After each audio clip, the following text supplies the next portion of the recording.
Quick ride series, tara. Hanap tayo tambayan. Saan? Kahit saan. Medyo nahirapan na naman kami kung saan ba dapat papunta. Dahil ito na naman yung biglaang rides. Pero biglang sinabi ng tropa ko na sa mas malapit na lang. Dahil medyo masama na rin ang panahon at nakakarinig na rin tayo ng mga kulog. Actually, nabanggit ko na kanina na sa Pililya na lang. Pero dahil hassle na sa oras at medyo masama na rin ang panahon, kaya nag-decide kami na sa mas malapit na lang. Kaya dito ay pumunta na lang kami ng Escalera Cafe, located sa Binangonan, Rizal. Speaking of Escalera Cafe, dahil yung lugar kasi napupuntahan natin ngayon ay napuntahan na natin. At na-vlog din natin ito. Kaya panoodin nyo na lang yung mga solid na nangyari. Pero bago ang lahat, dinaanan na muna natin yung isang followers natin na napili natin. Dahil kamakailan lang, nag-post ako sa vlog na pipili ako ng isang followers para bigyan ng clothing. At dito sinabi ko na ako na magdi-deliver sa'yo. See you, man.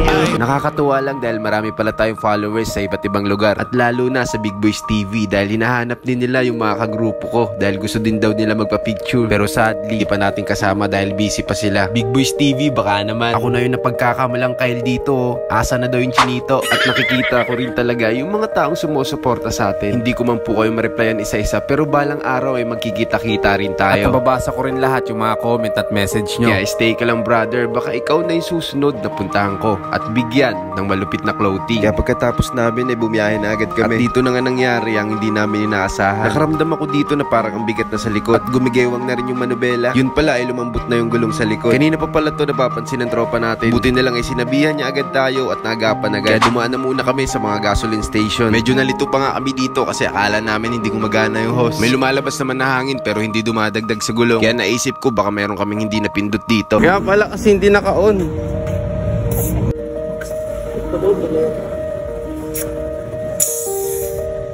Okay na to.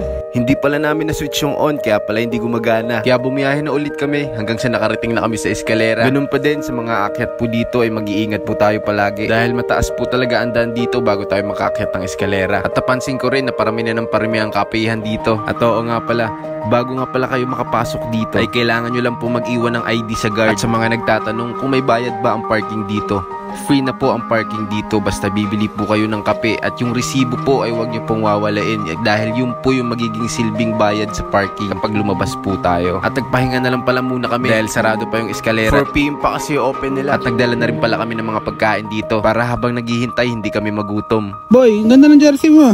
Ha? Ganda ng jersey mo. Saan mo nakabili yan? Siyempre. Ayun. Ey! Galing parak yan, boy. Magkano? Yan. Magkano? Ha? Magkano? Magkano to? Branded to, boy. Tapos mura-mura. Oo. Mas mahal pa to sa pampalinis sa pagilid mo sa motor. So siya sabi mo yung motor niya madumi. Hindi pagilid. Pero tinuro niya motor mo eh. Pagilid, boy, pagilid. Pagilid. Ang lamig tignan. Uy. Oh? Ayun, oh. Kasi nga, galing yung parak yan. Pagkatapos namin kumain, nag-ikot-ikot na lang pala muna kami dito dahil meron kaming mga nakitang magagandang spot. Kaya nagpicture-picture na rin kami. Grabe, wala talaga ako masabi kung gaano kaganda yung eskalera dahil hindi din talaga nakakasawang balik-balikan. Kaya sok talaga to sa tambayan ng tropa at family outing. Kitang-kita mo talaga lahat sa baba, lalo na yung napakagandang araw. Pero kung ako pagpipiliin, gabi talaga ang maganda dito dahil city light talaga yung viewing nyo habang nagkakape at nakatingin sa magandang tanawin. At hindi lang yan dahil mababait din po yung mga crew nila dito. Talagang welcome na welcome ka. Siguro hindi ko nasasabihin kung gaano kasarap yung mga pagkain nila dito dahil kapag tinitignan pa lang natin ay nakakatakam na. Up and down din nga pala to. Nasa sayo na yun kung saan mo gustong pumesto. Dahil yung napili namin pwesto ay napakaganda talaga. Unaunahan din talaga dito pero dahil konti pa lang yung tao, marami pa tayong choices. At oo nga pala, kung hindi ka pa nakakapag-follow ay mag-follow para update ka sa mga bago nating adventures. Stay ka lang sa bahay at ako na bahala sa'yo. Igagala kita at ikutin ang buong Pilipinas.